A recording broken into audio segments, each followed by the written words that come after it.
சபரிநாயகா சரணம் சரணம் என்று உருகி ஒரு முறை கூறினார். சகல வினைகளும் சகல பிணிகளும் சகல குறைகளும் அகலுமாம்.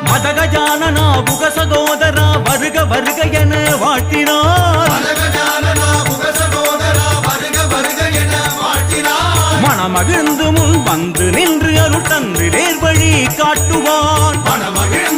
வந்து நின்று அருள் தந்து நேர்வழி காட்டுவான். சுவாமியே சரணம் சுவாமியே சரணம் சுவாமியே சரணம் ஐயப்பா. சுவாமியே சரணம் சுவாமியே சரணம் சுவாமியே சரணம் ஐயப்பா.